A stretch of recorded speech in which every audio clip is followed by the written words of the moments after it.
আসসালামু আলাইকুম। আমি আব্দুল্লা বুখারী ফয়সাল। আজকে আমি আপনাদের সাথে আলোচনা করব হাইপারথাইরয়েডিজমের উপসর্গ ও এর জটিলতার সম্পর্কে। আপনারা যদি আমার চ্যানেল নতুন হয়ে থাকেন এবং যদি সাবস্ক্রাইব না করে থাকেন তাহলে অবশ্যই সাবস্ক্রাইব করবেন এবং সাথে থাকা বেল আইকনটি বাজিয়ে দেবেন। তো চলুন শুরু করা যাক।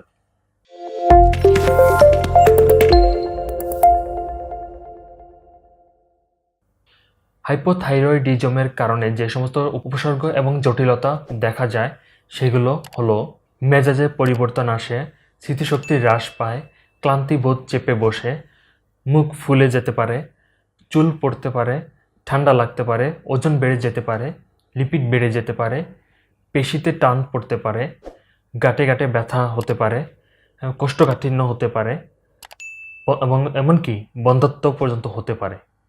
আজকে এই পর্যন্তই। আপনারা ভালো থাকবেন, সুস্থ থাকবেন। আল্লাহ হাফেজ।